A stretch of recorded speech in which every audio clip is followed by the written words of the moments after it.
The Trump administration has shifted into crisis management mode, following Zohran Mamdani's mayoral victory in New York, with senior White House officials convening emergency strategy sessions to determine how aggressively the federal government should respond to what they view as a direct challenge to presidential authority and conservative governance principles. Multiple sources inside the administration describe a palpable sense of alarm that extends beyond typical partisan rivalry, with advisors warning that allowing a self-proclaimed socialist to succeed in America's largest city could fundamentally alter the political landscape, heading into crucial midterm elections and embolden progressive movements nationwide. The internal debate within Trump's inner circle reveals deep divisions about tactical approach, with hardliners pushing for immediate confrontation through federal funding threats and regulatory pressure, while more pragmatic voices counsel restraint and allowing Mamdani to potentially fail on his own terms without creating a martyrdom narrative that benefits Democrats.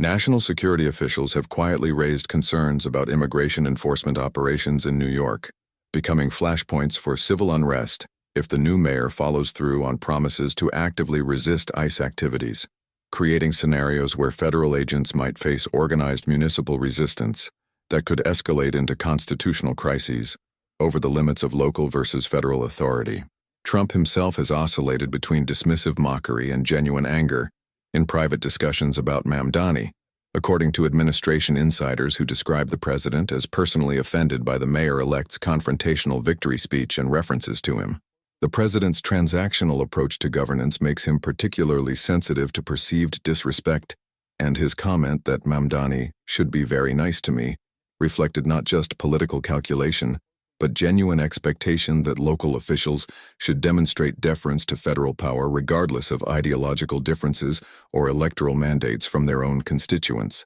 Republican strategists outside the administration see New York as a critical test case that will shape conservative messaging for years, with the city potentially serving as either proof that progressive policies create urban dysfunction or as an embarrassing counterexample if Mamdani actually delivers improvements in quality of life and economic opportunity. Conservative think tanks have already begun producing research papers and policy briefs, arguing that New York under socialist governance will experience capital flight, rising crime, and fiscal collapse, creating a ready-made narrative framework that Republicans can deploy regardless of actual outcomes on the ground. Congressional Republicans are demanding coordination with the White House on how to leverage federal oversight and funding mechanisms to constrain Mamdani's policy options, with several committees announcing investigations into New York's management of federal grants and programs. These oversight efforts represent preparation for potential conflicts over how the city uses federal resources, with particular focus on immigration enforcement cooperation, education funding, and infrastructure projects, where the administration might claim violations of federal requirements, justify withholding money or imposing conditions that limit municipal autonomy. The Democratic response has been equally mobilized, with party leaders recognizing that New York has become a symbolic battlefield where the viability of progressive governance will be tested under hostile federal conditions. Senate Democrats are already preparing legislation to protect cities from arbitrary federal funding cuts and to establish clearer legal frameworks preventing presidential administrations from using discretionary authority to punish political opponents. Though such measures face obvious obstacles in a Republican-controlled chamber, the party's progressive wing sees this moment as an opportunity to demonstrate that bold left politics can withstand conservative opposition and deliver real results, making Mamdani's success or failure consequential for internal Democratic debates about future direction. Multiple federal agencies have received informal guidance from White House political operatives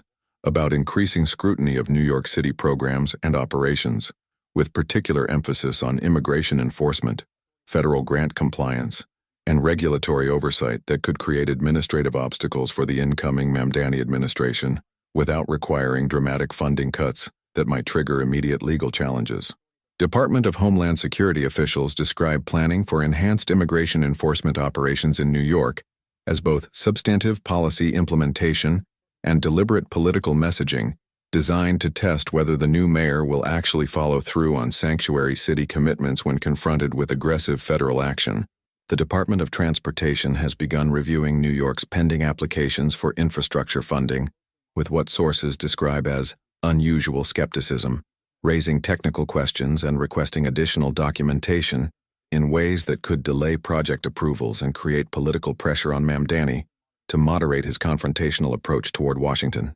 Career civil servants within these agencies express discomfort with what they perceive as politicization of traditionally technical review processes, but political appointees argue that enhanced scrutiny of a city whose mayor has declared opposition to federal policies represents appropriate oversight rather than partisan retaliation. Housing and urban development officials are examining New York's use of federal housing funds with attention to whether proposed rent control expansions and public housing initiatives comply with regulations designed to encourage private sector participation in affordable housing development, creating potential grounds for withholding future allocations or demanding policy modifications as conditions for continued federal support. The legal complexities involved in these disputes mean that conflicts could drag through courts for years, while creating uncertainty that itself becomes a form of pressure on municipal decision-making and investor confidence. The Justice Department has assigned additional attorneys to monitor New York's immigration enforcement cooperation,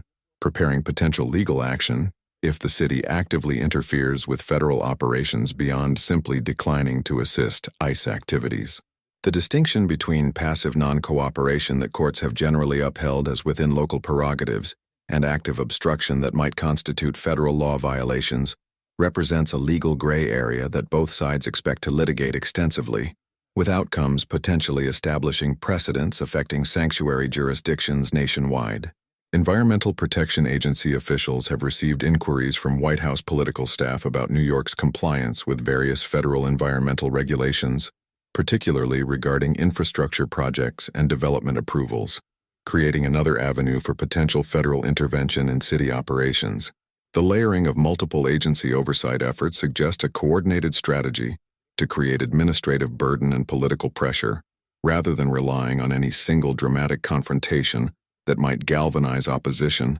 and create clear legal tests of federal authority. Intelligence and law enforcement agencies face particular sensitivity around New York operations, given the city's symbolic importance and dense media environment, where any federal action receives immediate national attention and scrutiny. FBI and federal law enforcement officials privately express concern that overly aggressive approaches could backfire politically, while potentially compromising actual security operations that require local cooperation, creating tension between political directives from administration leadership and operational judgments from career professionals about effective law enforcement strategy. Legal scholars across the ideological spectrum warn that the emerging confrontation between the Trump administration and Mamdani's New York represents a potential constitutional crisis that could force Supreme Court intervention on fundamental questions about federalism, executive power, and the limits of presidential authority to punish political opponents through administrative action.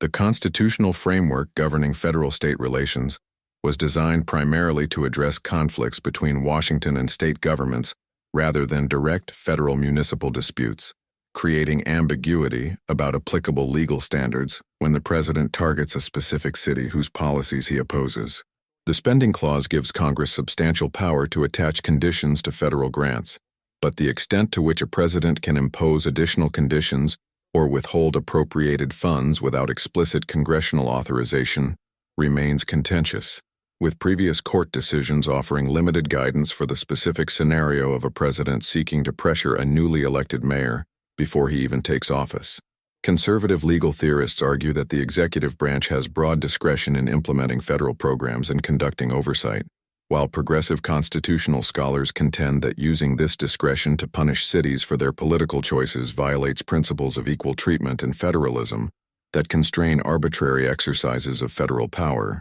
The immigration enforcement dimension raises particularly complex constitutional questions about the anti-commandeering doctrine that prevents the federal government from requiring state and local officials to enforce federal law, balanced against federal supremacy in immigration matters that limits how actively local governments can obstruct federal operations. Courts have generally held that cities cannot be forced to assist ICE, but also cannot actively interfere with federal enforcement, leaving substantial gray area about what constitutes impermissible interference versus permissible non-cooperation that both sides will likely test through increasingly confrontational actions. Civil rights organizations are preparing litigation, challenging any federal funding cuts or discriminatory treatment of New York as violations of equal protection principles and First Amendment prohibitions on government retaliation for protected speech, arguing that Mamdani's criticism of Trump represents core political expression that cannot constitutionally trigger federal punishment.